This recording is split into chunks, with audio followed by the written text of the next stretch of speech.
Gaslighting, brainwashing, breadcrumbing, stonewalling. The list goes on and on of tools that a narcissist has in their little tool belt of manipulation tactics. It can be exceptionally easy for a narcissist to have someone under their spell and convinced that the narcissist loves them deeply, misses them, wants to be with them, and so on.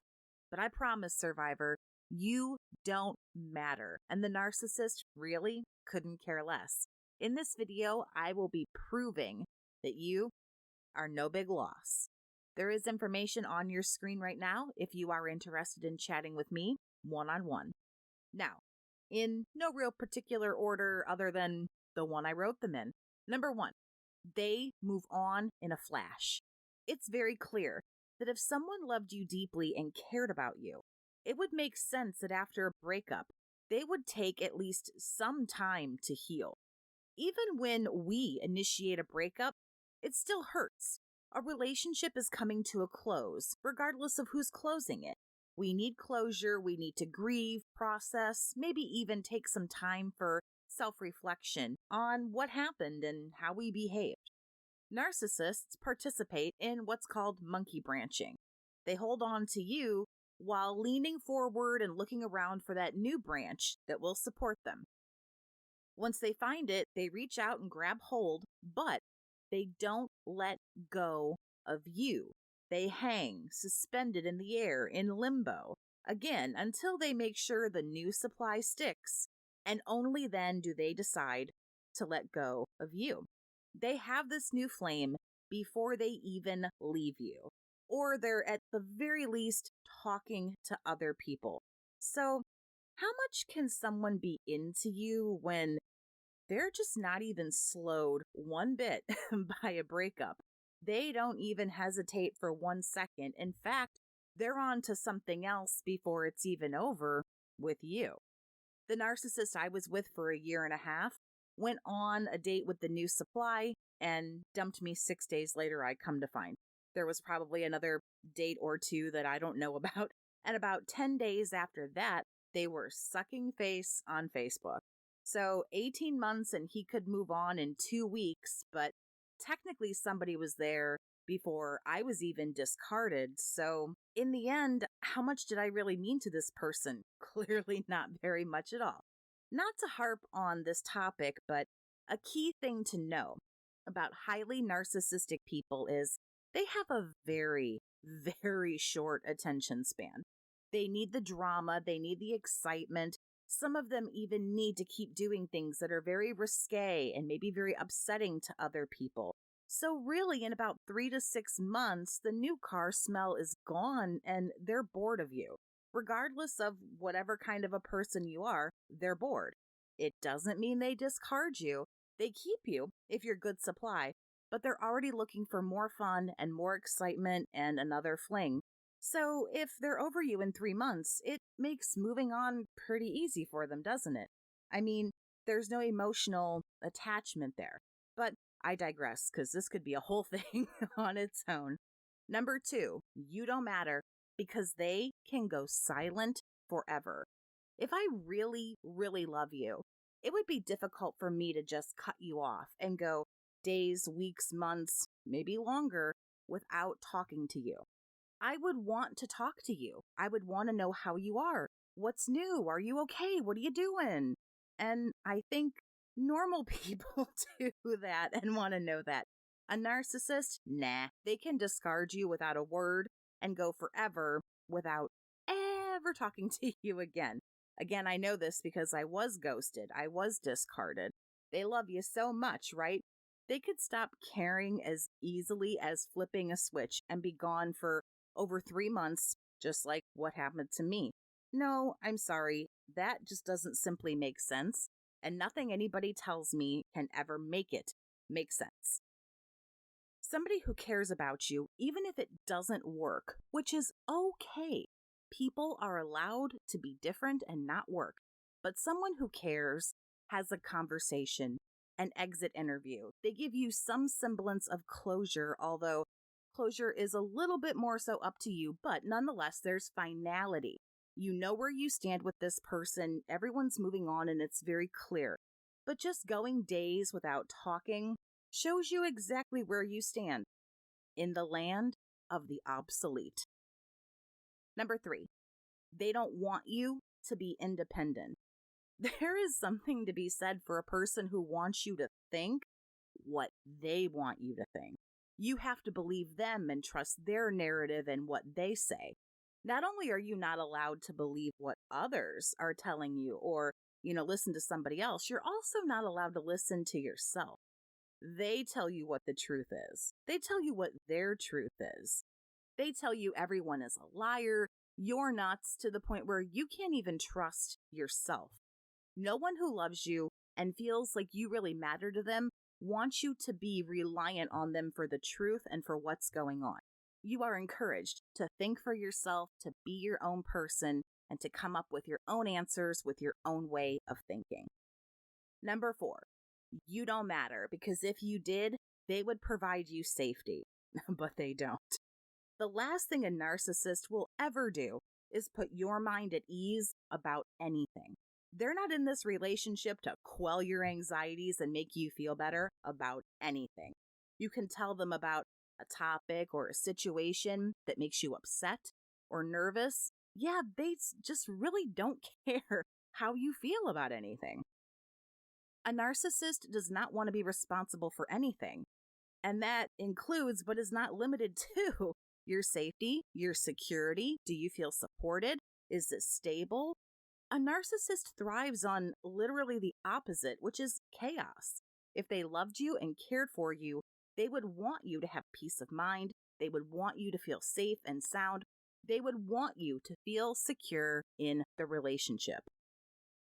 Furthermore, they wouldn't cause insecurities. They wouldn't cause these issues in the first place if they acted like an adult and had any amount of self-control. If you'd like to share your story and talk with a fellow survivor, set up a chat session with me. Steps to stop ruminating, breaking a trauma bond, or going no contact are available for those who want to work on something specific. If you just need someone to listen and chat with casually, I'm here for that too. You can call or send a text to 833-288-4076 to get information and set up an appointment. You can also, right from there, get a link to my website. You can also get that link right down in the video description. It's available for you right now. You can also get my most updated information just emailed to you. Send an email to bookachatwithjess@gmail.com. Number 5, it's clear that they really couldn't care less about you because they don't celebrate when you triumph. Be your cheerleader, be happy for you. Yeah, that's a big nope train heading straight into Nopeville. And you're the mayor. A narcissist will say some of the most hurtful, thoughtless things when something good happens to you. Maybe you've even heard something similar. Like, oh, you got that promotion at work. Cool. But that probably means more hours, right? Probably shitty hours, some holidays. Did they even give you a raise? If they did, it probably wasn't even worth it, right? Oh, you're getting married? Awesome. I guess you decided to, overlook that one time that you caught her talking to your roommate. Okay, whatever. Good for you. Sweet, you got into college. That'll be really, expensive though, won't it? I hope you're not thinking that, I'm gonna pick up slack or, pay for anything extra while you have all this college stuff going on. See, nothing good is ever allowed to happen to you. They deserve everything you have, and you don't. You should get stomped. They should have all your goodies. No one who loves you behaves that way or thinks that way about you. No one who truly loves you crushes your spirit and just spits on your parade because deep down, they're mad and jealous. Somebody who loves you is legitimately over the moon and happy for you that something is going well, regardless of what it is or whether or not they have it.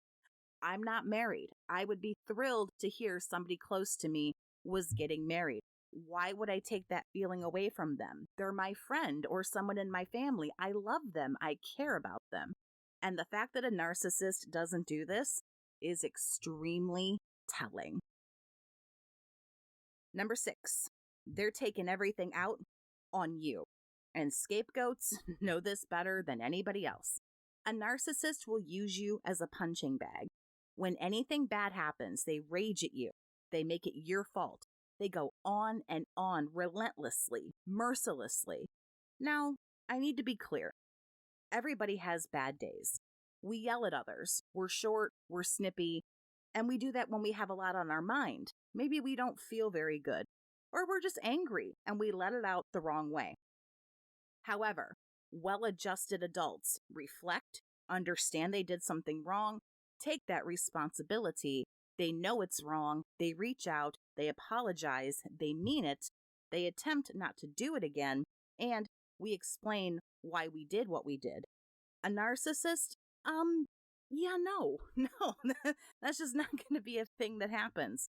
They might apologize, but a huge sign of toxicity, not necessarily narcissism, but toxicity for sure, especially when it comes to how little a person cares, is when they do the same thing over and over and keep saying sorry, but the behavior doesn't change.